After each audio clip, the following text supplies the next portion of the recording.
I'm a mother of 2 children already, and then I was pregnant for my 3rd child, which I was 33 weeks pregnant at that time. Angela came to Kapi with the diagnosis of COVID and difficulty breathing. And again, this was the height of the pandemic, so the experience was limited to a point.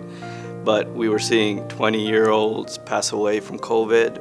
I was thinking everything was okay.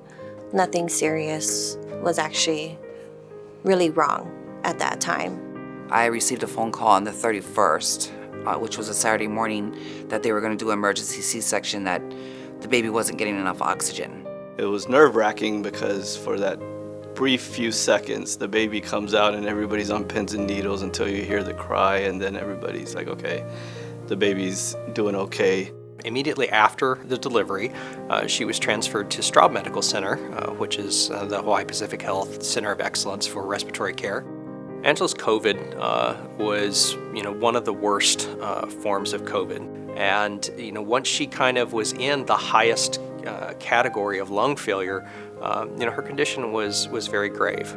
I received a phone call to come to the hospital that she was starting to suffer heart failure and could possibly die. Unfortunately, she kind of reached the maximum level of support that we had. And so on day 7 of her mechanical ventilation, the decision was made to go on ECMO at that time. Once we put her on ECMO, we were in essence able to take her lungs completely out of the equation. Her lungs were allowed complete and total rest for 4 days so that they could heal, and we weren't damaging the lungs. If it wasn't for ECMO, I don't think Angela would have survived. But just because you're off ECMO, you are nowhere near finished. This was very much a marathon and not a sprint.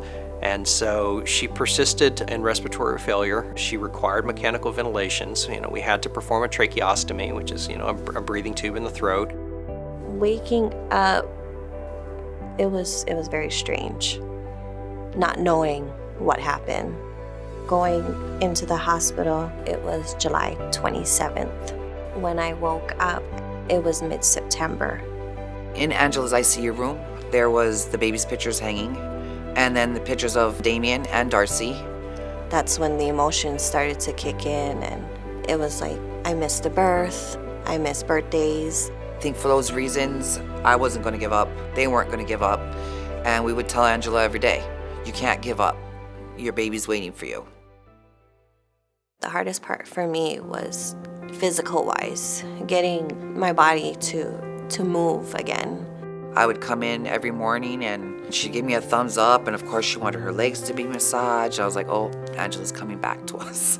We did look across the system to see how we could best utilize all of our resources to take care of the patients. And looking at Angela, she was the perfect patient to go to Kapi. There were nurses who had taken care of her on the front end. Really found fulfillment to be able to see a patient they sent out so sick come back doing so well. I was at her bedside when she had to call her mom. I can still hear her in my head just saying, I love you, and I'm scared. I felt like she was saying goodbye. Being there and then being able to see her today, awake and smiling and talking, it's a full circle moment that we don't always get as ICU nurses. I'm so proud of the staff and that they were able to step up to have those outcomes, to have someone like Angela be reunited with her daughter.